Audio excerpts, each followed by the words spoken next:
세상의 짐을 벗고서 주 보좌 앞에 엎드리리. 샬롬. 한 주 동안 평안하셨는지요? 하나님의 평안이 성막 여행을 하는 여러분들의 삶 속에 항상 가득하길 바랍니다. 6강을 준비하면서 성막 여행이 등산과 같다는 생각이 들었습니다. 등산을 할 때 정상을 바라보면서 처음에는 가볍게 기대감을 가지고 시작을 합니다. 올라가면 갈수록 산의 경사는 점점 가파르게 되고 거친 숨을 몰아쉬게 되죠. 그때 포기할까라는 생각을 하게 됩니다. 그러면서 아래와 위를 보면서 올라가야 하는 거리보다 올라온 거리가 많기에 조금만 더 올라가자라고 마음을 먹습니다. 이때부터는 정말 앞만 보고 한 걸음 한 걸음 올라갑니다. 나와의 싸움이 시작되는 시점입니다. 그때 정상에서 내려오는 사람들이 이렇게 말을 합니다. 거의 다 왔습니다. 조금만 더 힘내세요. 그 말에 힘을 내어 올라갑니다. 그런데 조금만 가면 되는 줄 알았는데, 다 왔는 줄 알았는데 계속 올라가야 합니다. 속았다 생각 들 때쯤 정상이 보이기 시작합니다. 젖먹던 힘을 다해 정상에 도착하게 됩니다. 정상에서 보는 경치는 얼마나 아름다운지 그때의 기쁨과 뿌듯함은 이루 말할 수 없습니다. 이제 6강이 지나면 7, 8강 두 번의 여행만 남게 됩니다. 조금만 더 힘내서 함께 정상에 올라가는 기쁨과 뿌듯함을 누리는 저와 여러분들이 되기를 축복합니다. 지난 시간에 물두멍에 대해서 살펴보았습니다. 우리는 번제단에서 예수 그리스도의 십자가 피로 원죄를 사함받아 구원을 얻어 하나님의 자녀가 되었습니다.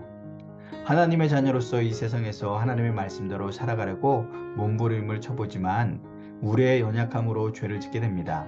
그때 우리는 물두멍에서 손과 발을 씻는 것처럼 자범죄를 예수 그리스도의 보혈을 의지하여 하나님께 회개의 기도를 드림으로 죄 씻음을 받게 됩니다. 이 은혜를 마음에 간직하며 오늘 여행을 떠나도록 하겠습니다. 처음에 살펴보았던 성막의 전체 그림이 기억이 나시나요? 여기에서 성막에 대해서 다시 한번 생각해 보는 것도 좋을 것 같습니다. 이스라엘 사람들의 삶의 중심이었던 성막은 세 부분으로 구분되어 있습니다. 성막 동쪽에 있는 9m나 되는 넓은 성막문으로 들어가면 첫 부분은 바깥들로서 백성들의 제물을 가지고 제사장에게 나아가는 곳입니다. 이스라엘 백성들은 번제단에서 제물을 살라 하나님께 바쳤습니다. 바깥들에는 제물을 태우는 번제단과 제사장들을 정결케 하는 물두멍이 있었습니다. 제사장들이 물두멍에서 손과 발을 씻고 황금 널판으로 만든 성소에 들어갑니다. 성소는 4겹의 덮개로 덮여 있습니다. 제사장만 들어갈 수 있는 성소는 길이 13.5m, 폭 4.5m의 크기로 그 안에는 진설병상과 등잔대와 분향단이 놓여 있습니다. 마지막이 지성소인데 이곳은 1년에 한 차례 대속죄일에 대제사장만이 들어갈 수 있었습니다. 대제사장이 온 백성의 죄를 가지고 하나님께 나아가는 곳으로 언약궤와 속죄소가 놓여 있었습니다. 지성소는 지극히 거룩한 곳이라는 뜻이고 그곳에 하나님께서 임재하신다고 믿었습니다. 크기는 가로 세로 4.5m의 정방형이었습니다. 그런데 지금 우리는 예수님의 은혜로 지극히 거룩한 대제사장만 나아갈 수 있는 성전 안에 나와 담대하게 하나님을 아바 아버지라 부르며 예배하고 있습니다. 그래서 베드로 사도는 이와 같이 말씀했습니다. 그러나 너희는 택하신 족속이요 왕 같은 제사장들이요 거룩한 나라요 그의 소유가 된 백성이니 이는 너희를 어두운 데서 불러내어 그의 기이한 빛에 들어가게 하신 이의 아름다운 덕을 선포하게 하려 하심이라. 이것을 히브리서 기자는 다음과 같이 말했습니다. 그러므로 형제들아 우리가 예수의 피를 힘입어 성소에 들어갈 담력을 얻었나니 그 길은 우리를 위하여 휘장 가운데로 열어놓으신 새로운 살 길이요 휘장은 곧 그의 육체니라. 이 말씀대로 예수님을 믿는 성도들은 모두 영적인 제사장이 되는 것입니다. 성전이신 예수 그리스도께서 몸을 찢어 열어놓으신 길을 따라 대제사장만 들어가던 하나님 보좌 앞에 예수님의 이름을 부르며 담대하게 나아가게 되었습니다. 이 사실을 잊지 않을 때 우리는 은혜를 언제나 누릴 수 있게 됩니다. 그럼 오늘 여행할 성소에 대해서 알아보겠습니다. 성소에는 등잔대, 떡상, 정면에 분향단이 있습니다. 성소에 들어간 제사장들이 제일 먼저 만나는 기구가 등잔을 켜서 불을 밝히는 등잔대입니다. 성소 안에는 창문이 하나도 없어 외부로부터 빛이 들어오지 않기 때문에 저녁부터 아침까지 등불을 밝혀야 했습니다. 등잔대는 촛대가 아닙니다.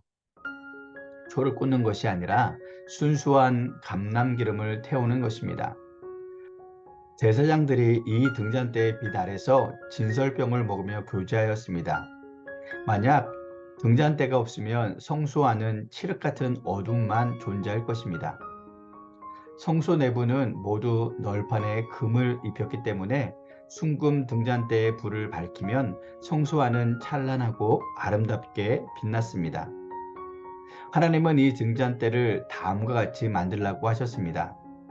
너는 순금으로 등잔대를 쳐 만들되 그 밑판과 줄기와 잔과 꽃받침과 꽃을 한 덩이로 연결하고 등잔 7을 만들어 그 위에 두어 앞을 비추게 하며 그 불 집게와 불똥, 그릇도 순금으로 만들지니 등잔대와 이 모든 기구를 순금 한 달란트로 만들되 너는 삼과 이 산에서 내게 보인 양식대로 할지니라. 등잔대를 만든 재료는 정금 한 달란트로 만들었습니다. 즉 34kg이나 되는 순금이 들어간 것이죠.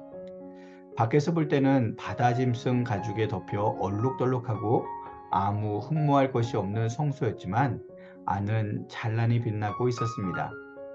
이것은 우리가 빛 되시는 그리스도 안에 들어가기만 하면 놀라운 영광에 이르게 됨을 뜻합니다.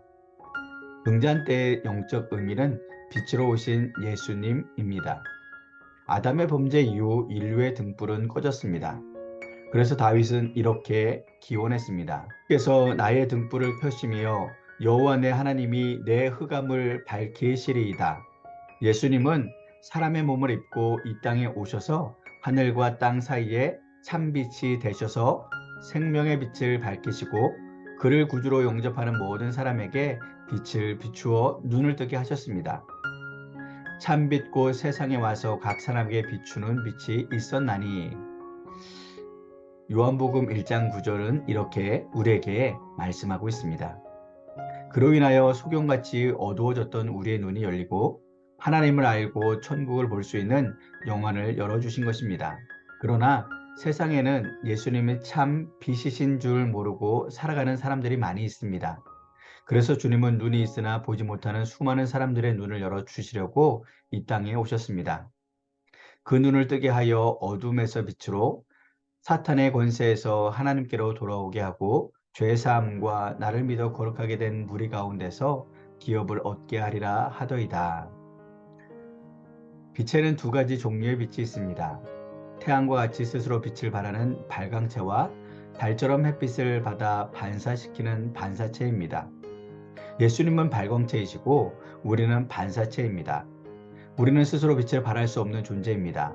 그러나 예수 그리스도를 구주로 영접하는 순간 생명의 빛을 받아서 세상을 밝힐 수 있는 반사체가 되는 것입니다. 우리는 이 빛을 비추는 사명을 받았습니다. 이는 너희가 흠이 없고 순전하여 어그러지고 거스르는 세대 가운데서 하나님의 흠없는 자녀로 세상에서 그들 가운데 빛들로 나타내며 생명의 말씀을 밝혀 나의 다름질이 헛되지 아니하고 수고도 헛되지 아니하므로 그리스도의 날에 내가 자랑할 것이 있게 하려 함이라. 달이 항상 빛을 발하지 못하는 것은 항상 햇빛을 받지 못하기 때문입니다.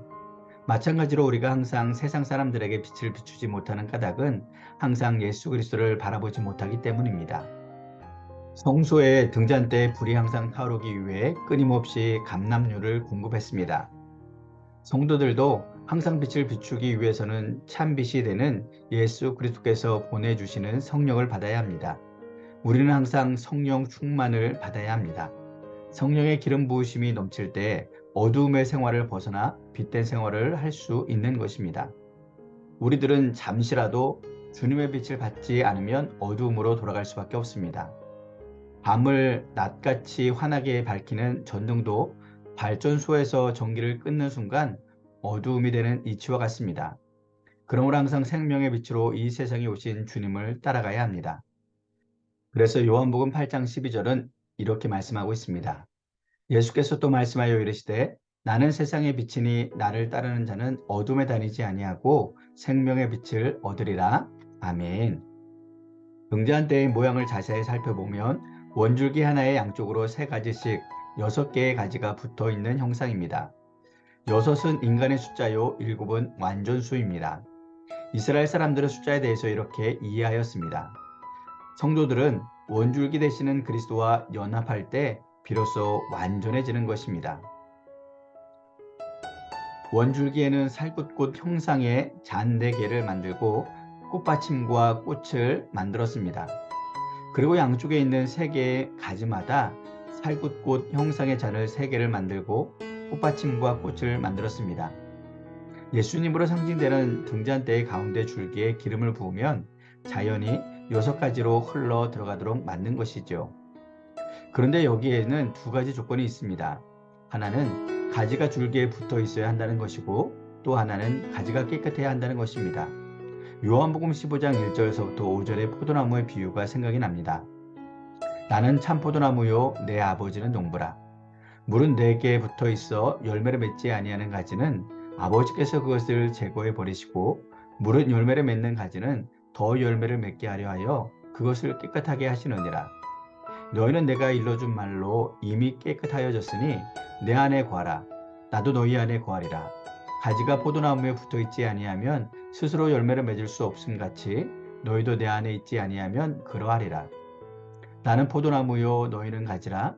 그가 내 안에 내가 그 안에 거하면 사람이 열매를 많이 맺나니 나를 떠나서는 너희가 아무것도 할 수 없음이라. 그렇습니다. 생명의 포도나무 되시는 예수님께 붙어 있지 아니하면 열매를 맺을 수 없습니다. 이와 같이 우리도 빛 되시는 예수님께 붙어 있지 않으면 빛을 발할 수 없습니다. 가지가 노력하고 땀 흘려 열매를 맺는 것이 아니라 줄기에 붙어 있기만 하면 때가 되면 저절로 열매를 맺게 되는 것입니다. 자기가 열매를 맺어보려고 떨어져 나가면 그 순간 말라서 죽고 맙니다.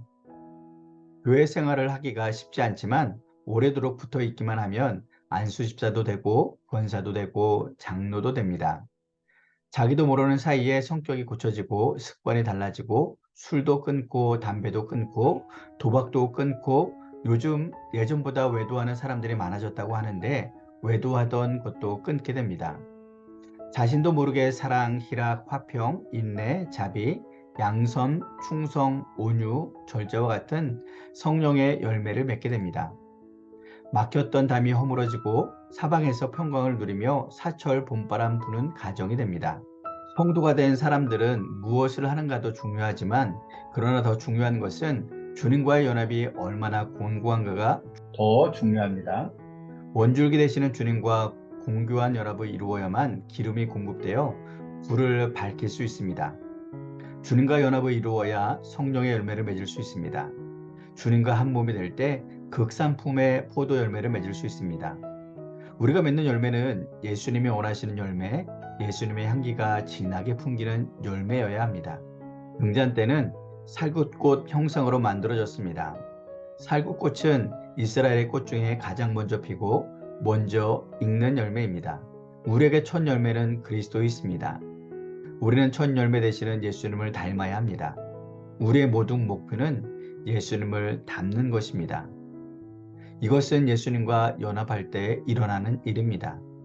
우리 스스로 할 수 있는 일이 아니라 주 안에 있을 때 일어나는 일이기 때문입니다. 그래서 빌립보서 4장 13절은 이렇게 말씀합니다. 내게 능력 주시는 자 안에서 내가 모든 것을 할 수 있느니라.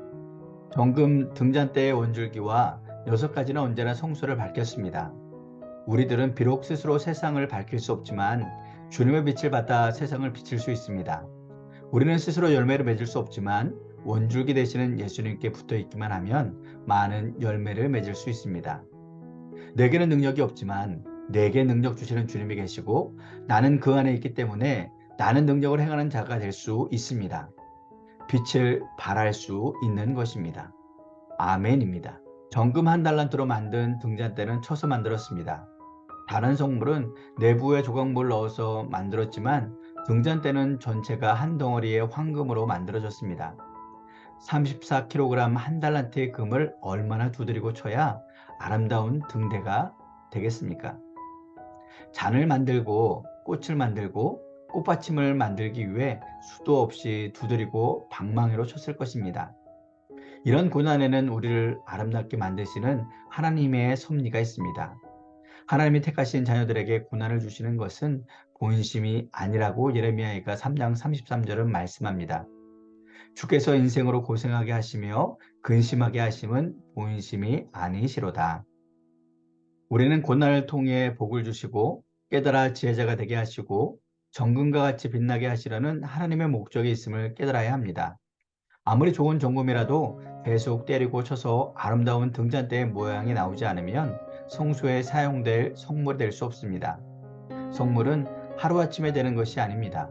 계속 용광로에 들어갔다 나왔다 담금질을 당하고 방망이질을 당하고 조각도로 새겨지고 파여지는 과정을 거쳐야 합니다. 이것을 조직신학에서는 성화라고 합니다.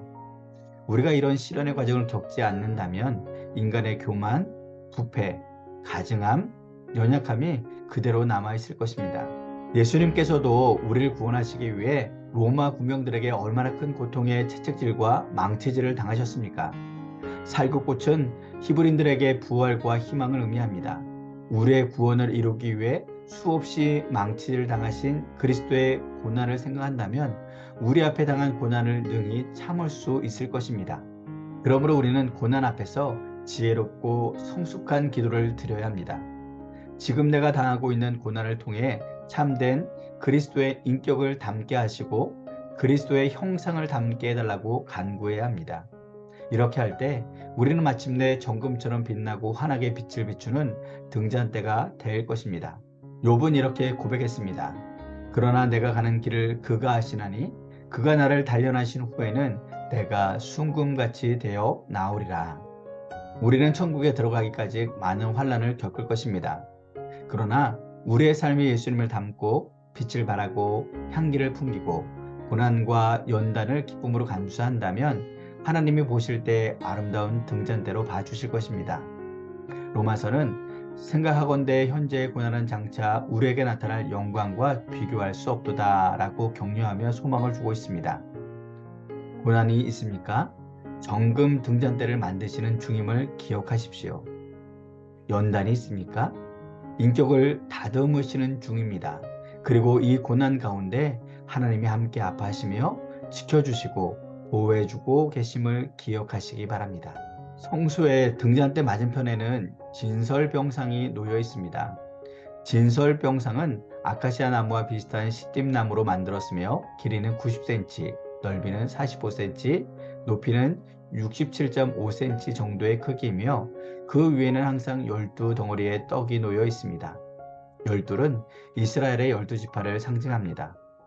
나무에 순금을 입혔기 때문에 금상이라고 불렀으며 떡을 올려놓는 상이라고 떡상이라 부르기도 했습니다.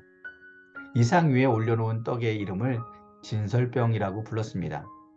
진설병이란 베풀진, 베풀설, 떡병으로 베풀어 놓은 떡, 하나님 앞에 차려놓은 떡입니다.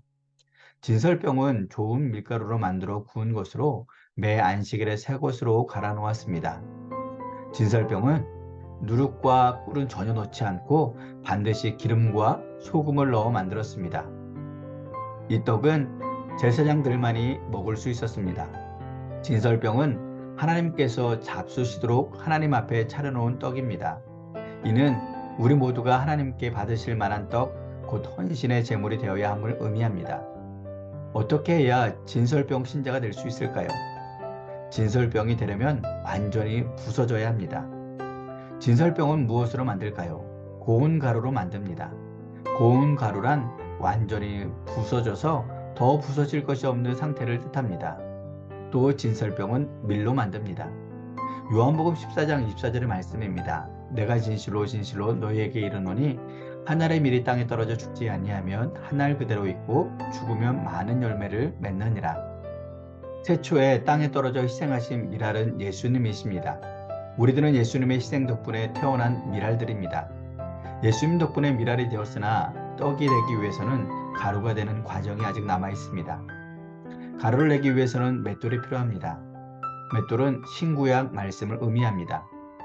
우리는 다른 사람에게 옳은 말을 들어도 자존심 때문에 그 말을 잘 인정하지 않으려고 합니다. 그러기에 성도는 오직 말씀에 의해서만 자아가 깨어질 수 있습니다. 그러면 이 사람이 부서진 사람, 즉 자아가 깨지고 변화된 사람인지는 어떻게 알 수 있을까요? 첫째, 색깔을 보면 알 수 있습니다. 밀이 밀알 그대로 있을 때는 색깔이 누렇습니다. 그러나 가루가 되면 하얗게 됩니다. 말씀에 의해 자아가 깨지고 변화된 성도들의 삶은 순결합니다. 우리는 영혼의 양식인 말씀을 먹고 힘을 얻어 악한 세상 속에서 빛과 소금으로서 진실하게 거룩하게 살아갈 수 있습니다. 둘째, 강약을 보아 알 수 있습니다. 밀이 밀알 그대로 있을 때에는 손톱도 안 들어갈 정도로 딱딱합니다. 그러나 맷돌에 부서진 가루는 매우 부드럽습니다. 말씀에 의해 변화된 성도는 온유합니다. 그러나 변화받지 못해 옛 사람의 지배받는 성도는 강팍합니다. 주장이 강합니다. 혈기를 잘 부립니다. 말씀에 의해 자아가 깨진 성도들은 온유하고 겸손하신 예수님의 성품을 닮아갑니다. 우리는 온유하고 겸손한 성도가 되어야 합니다. 셋째, 연합하는가를 보면 알 수 있습니다. 밀이 밀알 그대로 있을 때는 하나로 만들기 어렵습니다. 그러나 물만 부으면 얼마든지 하나가 됩니다. 밀알 그대로 있는 사람은 연합할 줄을 모릅니다. 파당을 만들고 분열을 일으킵니다. 고향을 찾고 학연을 찾고 수준을 찾고 종씨를 찾고 연합하지를 못합니다. 자아가 깨어진 성도는 성령이 하나 되게 하신 것을 힘써 지켜 연합하는 일에 앞장섭니다. 연합은 한 번만 하는 것이 아니라 계속해야 합니다. 온전히 하나가 될 때까지 하는 것입니다. 그러나 연합이 쉽지 않을 때가 있습니다.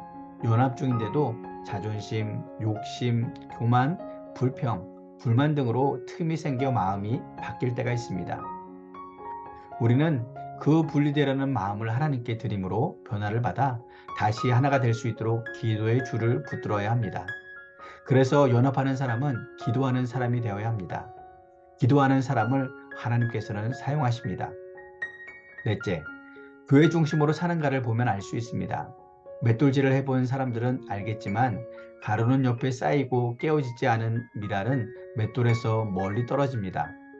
말씀에 의해 자아가 부서진 성도들은 교회를 중심으로 살아갑니다. 교회가 생명샘입니다. 교회에서 힘을 얻고 위로를 받습니다. 인생의 연료인 생명 말씀을 공급받습니다. 성도의 교제를 나눕니다. 교회가 재창조의 산실이 됩니다. 그러나 자기 중심을 버리지 못하면 점점 교회에서 멀어지게 됩니다. 그러면 생명력을 잃어버립니다. 그리고 교회가 냉랭하다, 사랑이 없다, 자기들끼리 논다고 말합니다. 하지만 아닙니다. 내가 냉랭하고 내가 사랑이 없고 나에게 문제가 있어 그렇게 느껴지는 것일 수 있습니다. 겸손히 자신을 돌아볼 수 있어야 합니다. 그러므로 우리 모두 말씀으로 깨어지고 부서져서 고운 가루가 되어야 합니다. 그리고 하나님께서 쓰시기 좋은 진설병이 되어야 합니다. 우리는 불같고 방망이 같은 하나님의 말씀으로 깨어지고 부서져 고운 가루가 되어야 합니다. 완악하던 옛성품, 강팍하던 자아가 깨져서 온유하고 겸손한 새 사람이 되어야 합니다. 또한 진설병은 매우 큰 떡입니다. 진설병상 위에 큰 떡 12덩어리를 6개씩 두 줄로 쌓아 드렸습니다. 12덩어리는 이스라엘 12지파를 뜻합니다. 신약적으로 12지파는 구원받은 성도를 뜻합니다. 그러므로 하나님의 백성은 누구나 하나님 앞에 드려지는 삶을 살아야 될 것을 의미합니다. 떡을 다 구워 진설하고 나서는 그 위에 유향을 발라 주라고 말씀하고 있습니다. 이것은 하나님께 드리려면 향내가 나야 했던 것처럼 성도들은 향내 나는 삶을 살아야 할 것을 말씀하는 것입니다. 하나님의 자녀된 우리 그리스도인은 어느 곳에서든지 무엇을 하든지 우리의 주인 되시는 하나님께 향기로운 제물이 되어야 합니다. 항상 우리를 그리스도 안에서 이기게 하시고 우리로 말미암아 각처에서 그리스도를 아는 냄새를 나타내시는 하나님께 감사하노라. 우리는 구원받은 자들에게나 망하는 자들에게나 하나님 앞에서 그리스도의 향기라고 말씀합니다. 향기로운 삶을 살도록 돕는 분이 바로 성령 하나님이십니다. 내 힘으로는 힘듭니다. 그러나 성령님이 주시는 힘으로 하면 힘들지 않습니다. 성령님의 도우심을 구하는 지혜로운 성도들이 되시길 주님의 이름으로 축복합니다. 진설병은 매 안식일마다 교체되었습니다. 이것은 우리도 주님 앞에 날마다 새로운 믿음을 드려야 함을 의미합니다. 어제의 믿음으로는 안 됩니다. 오늘날의 믿음을 드려야 합니다. 사도 바울은 나는 날마다 죽노라고 고백했습니다. 이 말의 속뜻은 나는 날마다 다시 산다는 뜻입니다. 다시 태어나는 새로운 믿음으로 하나님께 자신을 드렸다는 말입니다. 우리는 날마다 옛사람을 십자가에 못 박고 새롭게 변화된 모습으로 하나님 앞에 드려지는 진설병이 되어야만 합니다. 그러기에 과거의 믿음, 과거의 직분, 과거의 열심, 과거의 공로도 중요하지만 과거는 지나간 것입니다. 현재 내가 신선한 진설병이가 중요합니다. 지금의 모습이 깨끗하고 신선하고 향기가 나는가가 중요합니다. 내 모습 이대로 주 받으옵소서라고 찬송할 만큼 낮아지고 부서지고 깨어졌는가를 점검해야 합니다. 그런 중 누구든지 그리스도 안에 있으면 새로운 피조물이라 이전 것은 지나갔으니 보라 새 것이 되었도다. 진설병이 늘 신선했듯이 그리스도인은 늘 새로워져야 합니다. 진설병은 하나님께 드린 떡입니다. 그런데 하나님께서 잡수신 것이 아니라 새 것을 놓고 나면 전의 것은 제사장들이 먹었습니다. 그러면 하나님은 무엇을 잡수셨을까요? 하나님께서는 향내 정성을 받으신 것입니다. 내 자신이 진설병이 되어 하나님 앞에 드려질 때 하나님은 나의 정성을 받으시고 형제들이 나로 인해 배부르게 되고 나로 인해 생명을 얻는 역사가 일어나게 됩니다. 이럴 때 세상이 아름다운 세상으로 변하고 주기도문처럼 아버지의 뜻이 이루어지는 천국이 되는 것입니다. 이상 성소에 있는 등잔대와 진설병상에 대해서 살펴보았습니다. 7번째 여행에서는 성소에 있는 분향단과 지성소에 있는 법궤에 대해서 살펴보도록 하겠습니다. 한 주 동안도 예수님을 매일 생각하므로 예수님께 붙어 있어 성령의 열매를 맺는 복된 주간 되길 주님의 이름으로 축복합니다. 그럼 7번째 여행에서 뵙도록 하겠습니다. 감사합니다.